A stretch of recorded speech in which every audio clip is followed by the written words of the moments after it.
le pont Mirabeau. Sous le pont Mirabeau coule la Seine, et nos amours, faut-il qu'ils m'en souviennent, la joie venait toujours après la peine. Vienne la nuit, sonne l'heure, les jours s'en vont, je demeure. Les mains dans les mains, restons face à face, tandis que sous le pont de nos bras passent ces éternels regards longs de silence. Vienne la nuit, sonne l'heure, les jours s'en vont, je demeure. L'amour s'en va comme cette eau courante, l'amour s'en va comme la vie est lente, et comme l'espérance est violente. Vienne la nuit, sonne l'heure, les jours s'en vont, je demeure. Passent les jours et passent les semaines, ni temps passé, ni les amours reviennent. Sous le pont Mirabeau coule la Seine. Vienne la nuit, sonne l'heure, les jours s'en vont, je demeure.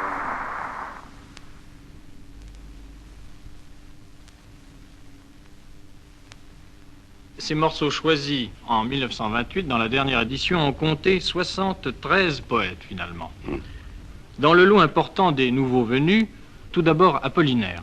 J'aimerais savoir ce qui vous attirait en lui. Il y avait quelque chose d'extrêmement, nouveau dans Apollinaire. On peut même pas appeler ça le côté métèque, si vous voulez. Des choses, du bohémien, de l'errant, du brocanteur même. Ça existe chez... C'était tout cela qui contribuait au mystère de son art. Ouais. Un soir de demi-brume à l'onge, un voyou qui ressemblait à mon amour vint à ma rencontre, le regard qu'il me jeta me fit baisser les yeux de honte. C'est très beau, la chanson du mal-aimé. La première version. Il a fourré dedans, là, ensuite, les Cosaques zaporogues qui n'y figuraient pas. Je tiens Apollinaire pour le dernier poète sensible. Maintenant, il y a une chose qui m'a toujours... Il paraît qu'il composait ses vers en faisant ta ta ta ta ta ta ta ta ta ta ta ta. Je n'en reviens pas. Qui vous a dit cela? Sa femme. Cela ne prouve Enfin, pas la que composition d'un poème, tout de même, n'est-ce pas? Ta ta ta ta ta ta ta ta ta. Cela vous laisse songeur? Oh, je n'en reviens pas. Et chez lui, ça ne détruit pas l'inspiration. C'est l'enchanteur. Je me trouvais le jour de l'enterrement à Saint-Thomas d'Aquin avec Raymond et mon ami Fernand Léger. La famille était là, ou plutôt des dames habillées de noir qui représentaient la famille.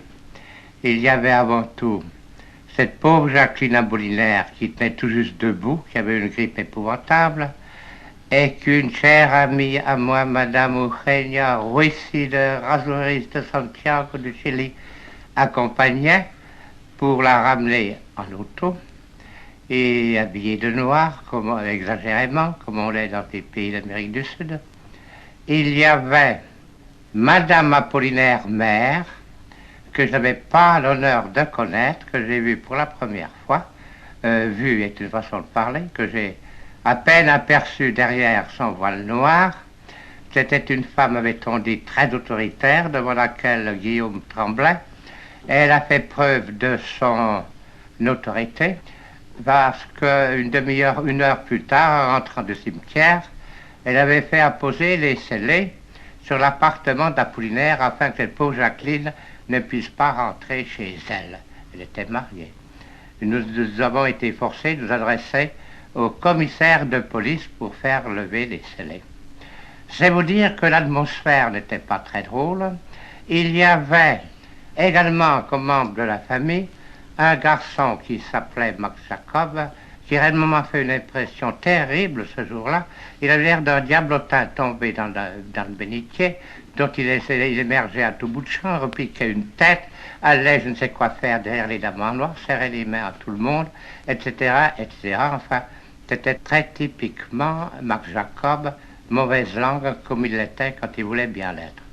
Enfin, sorti de l'église, le pauvre Guillaume, hissé sur un affût d'artillerie, dûment escorté, comme il était lieutenant de la troupe et de drapeau, le cortège défila boulevard Saint-Germain sous les huées de la foule qui huait non pas Guillaume Apollinaire, mais Guillaume tout court. Guillaume le Kaiser, c'était le jour de l'armistice, c'était le lendemain de l'armistice.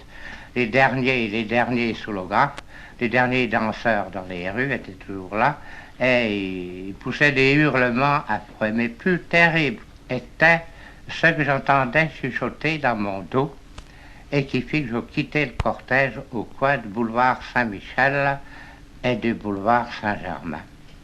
Derrière moi, je jetai un petit coup d'œil par-dessus l'épaule et j'ai vu qui de droit déblatérer sur la poésie et surtout sur les jeunes qui se sont bien vengés depuis. Je ne dirai pas de nom parce que j'en dis toujours 10 fois trop. Nous sommes entrés dans un bistrot avec Raymond et Fernand Léger. Nous avons bu un antigrippe, c'est-à-dire un grog bien tassé, plutôt double, même triple, et nous avons pris un taxi.